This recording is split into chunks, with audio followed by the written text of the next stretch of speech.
Assalamualaikum warahmatullahi wabarakatuh. Halo YouTube people, baik lagi sama gua SW di sini. Apa kabar kalian semua yang sedang menonton video ini? Semoga kalian baik-baik saja, sehat selalu dimanapun kalian berada.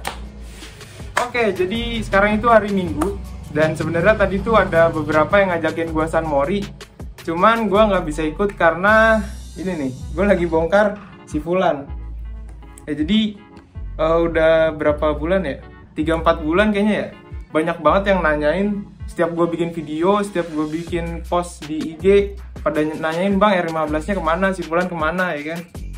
Ya kan gue nggak mungkin juga kan bikin video semua motor ditampilin gitu. Jadi kalau buat kalian yang belum tahu, nih motor lagi jebol. Jadi setelah bore up 200 cc yang terakhir itu, mesinnya itu bunyi berisik, bunyi kasar. Susah-susah nyalain, suaranya kayak gini. Udah gue bahas juga ya kan di video tentang motor ini, di video waktu itu yang pas gue bawa motor NMAX buruk. Jadi si Fulan itu mesinnya jebol. Nah, jadi ini sebenarnya gue nggak niat buat bongkar mesin ya. Jadi gue niatnya tuh buat bongkar bodinya doang. Terus gue mau bawa ke bengkel. Jadi biar bodinya itu nggak baret-baret kalau ditaruh di bengkel. Jadi motornya bakalan dibelah mesin dan dikelarin nih masalah yang ada di dalam mesin ini. Cuman karena sekarang Minggu ya kan, lagi libur juga dan gabut banget. Akhirnya gue penasaran nih, di mesinnya nih ada apaan sih, ada jinnya kah ya kan. Gue buka ada tuh, bloknya gue bukain, headnya juga dibuka. Cuman blok sama head doang sih gue buka. Dan akhirnya ketemu inti permasalahannya tuh ternyata banyak. Oke, jadi seperti inilah kondisi si Fulan sekarang. Ini udah gue bongkar mesinnya. Pertama kali gue bongkar setelah dyno test. Jadi semenjak mesinnya dibangun dan di dyno, ini belum pernah dibongkar sama sekali. Untuk knalpotnya goyang-goyang, yang dihiraukan ini kayaknya kena angin atau kerasukan jin, gue nggak tahu. Dari semalam nih nggak berhenti-berhenti goyangnya. Jadi ini mesinnya gue bongkar, tujuannya itu cuma satu, biar gue tahu kerusakannya itu ada di mana dan perkiraan budgetnya ada berapa. Untuk belah mesinnya, ini bagian bawahnya ntar bakalan dibelah.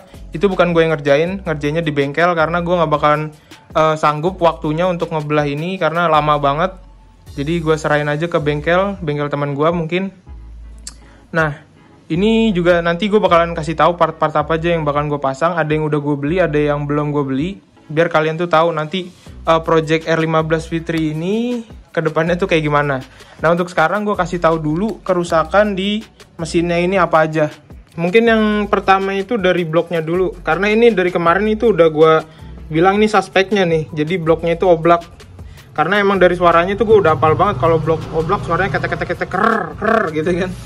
Dan ya ternyata bener nih, baret tuh, bisa dilihat bloknya baret. Di sini juga baret. Tuh, ini baret juga. Banyak sih baretnya. Dan ini baretnya bukan bagian sini dan sini ya. Jadi bukan titik tumpunya si piston doang yang baret. Sampingnya itu juga ada yang baret tadi. Mana nih? Sini baret nih. Tuh. Kayak ada bayangan baret gitu. Ya, jadi bloknya udah baret-baret. Tapi ini menurut gue belum dalam banget. Nggak kayak overheat gitu, baret overheat atau baret dari kehabisan oli gitu, enggak. Ini baretnya tuh kayak baret karena high RPM aja kayaknya. Terus di sini juga pistonnya baret. Nah, baret halus juga, bukan baret dalam ini. Tuh, tapi ini udah sanggup bikin bunyi sekencang itu. Walaupun nanti ada faktor lain yang bakalan gue jelasin. Nah, untuk pistonnya ini udah aman banget karena kemarin itu kan udah diukur deck clearance-nya, terus clearance antara klep di overlap sama si piston ini udah diukur.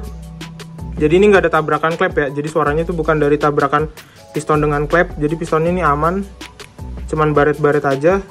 Terus headnya juga, headnya ini masih aman nih, tuh headnya aman, klep masih halus semua rata, cuman belum dibersihin aja nih. Nggak ada yang masalah untuk headnya. Nah, problem yang selanjutnya itu ada di mesinnya nih. gue bakalan kasih tahu. Selain blok yang baret, di sini juga ada masalah stang piston. Jadi ini stang piston standar ya, dari bore up yang sebelumnya 183an cc ya, yang blok 63 itu, ini masih pakai stang piston ini nih. Jadi dari standarnya belum diganti-ganti, dan akhirnya di bore up yang ke 200 cc ini dia kalah. Ini sebenarnya udah pikirin dari jauh-jauh hari bakalan ganti stang piston ini, cuman karena gue buru-buru waktu bongkar kemarin, jadi gue nggak sempat belah mesin, dan akhirnya gue cuman pasang yang bagian atasnya doang, bagian bawahnya nggak dipikirin. Kemarin itu emang posisinya masih bagus banget nih stang pistonnya. Nah tiba-tiba abis dyno kondisinya itu berbalik, jadi benar-benar langsung rusak kayak gini. Jadi ngetesnya sih gampang, cuman ditarik gini doang, pastiin dia ada di posisi top dead center. Nih di sini ada ngadep ke atas. Nah terus kita tarik pakai jari gini, terus dipukul gini nih. Tuh bunyi, kedengeran nggak? Udah kenceng sih bunyinya. Jadi kemarin itu selain bunyi dari si blok ini yang suara ketek-ketek gitu, ada suara kecil dari sini nih, suara kecil dari bagian crankshaft. Makanya kemarin tuh suaranya beradu gitu, ada yang dari atas, ada yang dari tengah gitu. Dan ya ternyata stang pistonnya kalah juga. Jadi untuk bore up di atas 62 untuk R15 V3 maupun motor-motor yang mesinnya sejenis kayak M-Making gitu, nggak disaranin banget nih pakai stang piston standar untuk bore up di atas 62 mm ya. Apalagi nih 65 ya kan, sebelumnya di bore up juga, ya udahlah pasti kalah nih. Untuk goyang kanan kirinya juga ini udah parah banget, padahal sebelumnya udah gue cek nih, goyang kanan kirinya tuh nggak lebih dari 0,1 mm di bagian celahnya sini kalau diukur pakai feeler gauge. Sedangkan ini udah masuk 0,25 nih, celahnya itu 0,25, dan ini udah goyang banget. Harusnya itu 0,1 mm ya.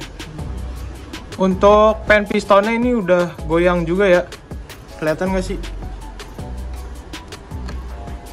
Dia tuh goyang tuh, jadi suaranya tuh udah dari mana-mana nih, tapi tetap di area cylinder block dan crankshaft itu kemarin suaranya. Ini baretnya juga kelihatan kan, udah baret dia tuh, dalamnya baret.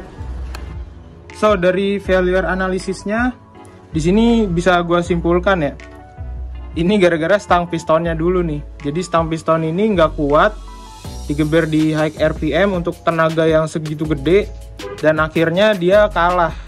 Padahal setahu gue stang piston R15 V3 itu lebih kuat daripada punya Fiction yang generasi sebelum ini ya, yang sebelum VVA dan juga M-Making, karena ini dia kompresi lebih gede, piston juga lebih gede sedikit, dan tenaganya itu juga lebih gede ya. Harusnya stang pistonnya ini lebih kuat, tapi karena ini bloknya 65 dan tenaganya juga udah lumayan gede, dia kalah juga. Nah untuk silinder bloknya, gue rasa ini baretnya itu setelah si stang pistonnya kena. Dan oli, untuk oli pasti ada yang nanyain juga, apakah dari olinya bang bikin si stang piston dan bloknya baret-baret gini? Bisa jadi, karena kemarin itu gue bukan pakai oli andalan gue. Jadi oli andalan gue tau lah kalian, dulu pernah gue review ya kan, harga per botolnya itu sekarang kayaknya udah nggak masuk akal. Jadi kemarin gue pakai oli biasa, ya nggak bakal gue sebut mereknya dulu lah. Pokoknya olinya kurang bagus dah, jangan pakai yang itu lagi pokoknya. Nah di sini sekarang udah ada barang-barang penggantinya nih kayaknya nih. Ini bakalan gue jelasin juga nih. Ya ini gue jelasin dari yang paling kecil dulu kayaknya nih. Ini adalah Pair Clap Super dari BRT. Ini gue beli buat NMAX atau R15 VVA sama. Ini tipenya yang progresif, jadi ada yang renggang, ada yang rapet. Jadi ini pair clapnya itu spesial, dia beda. Jadi gaya pegasnya itu dia eksponensial. Cocok banget buat mesin VVA gue rasa. Jadi kalau misalnya kita lihat tuh ini lengkap banget sih, dikasih ginian juga. Nah jadi ini nih, dia itu naiknya itu eksponensial ya, bukan linear. Jadi untuk mesin VVA ada yang low cam, ada yang high cam. Dia di low-nya itu dia nggak terlalu gede, jadi lebih efisien. Jadi di RPM rendah, pernya itu nggak terlalu keras. Nah, sedangkan waktu masuk high cam, dia bisa ngejaga nih, karena di sini keras kan. Dia lebih ngejaga si klepnya biar nggak floating, gitulah. Pokoknya cocok lah ini. Gue rasa sih gitu. Terus di sini ada head. Nah, loh. Ini nih. Ini yang baru nih. Jadi ini masih baru banget. Ya, ini sebenarnya barang dari bengkelnya temen gue. Jadi dia yang beli. Dan gue tadinya minta pasangin di bengkel dia, cuman karena ini mau gue bikinin video, jadi gue bawa ke rumah dulu buat ngasih tahu ini barang apaan yang bakal dipasang ke Fulan. Ini di dalamnya dia udah lengkapin bearing-bearing noken as sama seal clamp, terus ring tatakan pair clamp. Nah, ini juga dia kasih retainer Kawahara yang titanium, gue dapat lagi. Jadi yang itu udah titanium tapi batang clampnya itu 4,5. Sedangkan yang ini 5 mm, jadi dikasih yang baru. Itu mahal tuh dua-duanya. Mesti beli yang 2 set. Nah, terus headnya itu di sini spesial karena pertama kalinya ini nggak tahu dia beli di mana. Pokoknya katanya ini 2522 dan ini buatan pabrik, bukan custom di tukang bubut. Tapi tetap aja nanti harus di custom di tukang bubut karena bloknya itu nggak sesuai jalur radiatornya sama ini. Jadi gue udah bilang sebenarnya sama dia harus custom juga, tapi nggak apa-apa lah, ini bagus barangnya. Dan ini dia nggak pakai rocker arm standar ya, jadi rocker armnya tuh dikasih dari sananya, dan jarak dia antara klep ketemu klep itu lebih renggang daripada head yang standar. Jadi ini untuk 2522. Oh iya, di sini dia beda ya sama R15 V3. Di sininya gue juga kemarin baru tahu nih. Dia pakai roller semua. Kalau di R15 V3 itu kan ada yang salah satu dia nggak pakai roller. Nah, untuk blok mesinnya yang tadi gue bilang ini nggak bakalan sejajar jalur radiatornya karena bloknya itu nanti bakalan pakai blok BRT yang ukuran 68 yang dulu pernah gue ceritain di video yang pas gue bilang mesin Fulan jebol. Tapi bloknya nggak ada di sini sekarang karena itu lagi di tukang bubut, dan bloknya nanti bakalan dikirim ke sini buat dipasin jalur radiatornya. Terakhir ya, ini buat crankshaft atau kruk as. Jadi crankshaftnya itu dia pakai BRT. Mana tulisannya? BRT. Ini sebenarnya gue masih ragu karena si crankshaft BRT ini langkahnya itu dia jadi 66,2, naik 7,5 mm dari standarnya, tapi stang pistonnya itu lebih pendek. Jadi dia pakai stang piston pendek biar pistonnya di blok itu nggak nongol. Langkah dia panjang 66,2, sedangkan stang pistonnya itu katanya tingginya kalau misalnya dipasang itu sama kayak crankshaft standar, berarti stang piston dia itu kan lebih pendek ya dari yang standarnya 96. Ini bisa jadi 9293 nih. Dan waktu gue hitung itu road to stroke ratio-nya itu sekitar 1,4. Jadi itu penting banget karena itu menentukan motor ini karakternya kayak gimana.